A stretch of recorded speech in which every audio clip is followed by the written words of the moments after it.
আসসালামু আলাইকুম প্রিয় ফুটবল ফ্যান্স। স্পোর্ট জগতের ফুটবল অ্যানালাইসিসের নতুন ভিডিওতে আপনাদেরকে স্বাগতম। তিনবারের বিশ্ব চ্যাম্পিয়ন আর্জেন্টিনা আবারও ফিফার উইন্ডোতে প্রীতি ম্যাচে কঠিন এক পরীক্ষায় মুখোমুখি হতে যাচ্ছে। লিওনেল স্ক্যালোনির অধীনে এবার প্রতিপক্ষ আফ্রিকার শক্তিশালী দল ঘানা।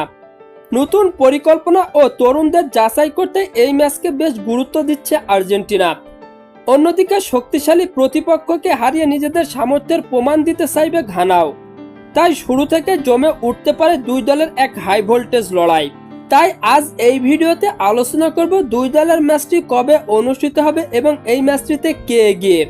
তাই জানতে হলে মূল ভিডিওটুকু না টেনে সম্পূর্ণ দেখার অনুরোধ রইল। অতীতের পরিসংখ্যান বলছে মুখোমুখি লড়াইয়ে এগিয়ে রয়েছে আর্জেন্টিনা। বিশ্বকাপ ও আন্তর্জাতিক ম্যাচে তাদের অভিজ্ঞতা অনেক বেশি সমৃদ্ধ।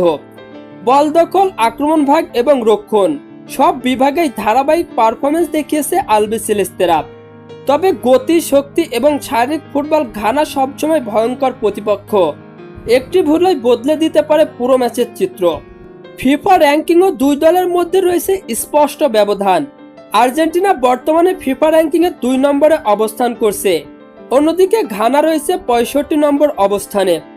র্যাঙ্কিংয়ের বিচারে তাই পরিষ্কারভাবে এগিয়ে রয়েছে আর্জেন্টিনা।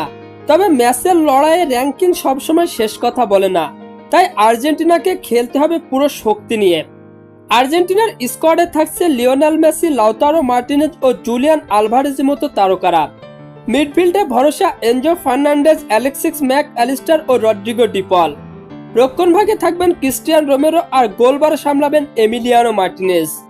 অভিজ্ঞতা ও তারুণদের দারুণ সমন্বয় গড়ে তুলছেন লিওনেল স্ক্যালোনি, যা প্রতিটি ম্যাচে আর্জেন্টিনাকে বাড়তে আত্মবিশ্বাস এনে দিচ্ছে। শেষ 5 ম্যাচের পরিসংখ্যানে আর্জেন্টিনার পারফরমেন্স অনেক বেশি ধারাবাহিক। অন্যদিকে ঘানা কয়েকটি ভালো ফল করলেও ধারাবাহিকতা ধরে রাখতে পারেনি। আক্রমণ ভাগ, গোল করার সক্ষমতা এবং রক্ষণের সফলতার দিক থেকে এগিয়ে আর্জেন্টিনা। সব পরিসংখ্যান ও সাম্প্রতিক ফর্ম বিবেচনায় এই ম্যাচে ফেভারিট স্ক্যালোনির দলই।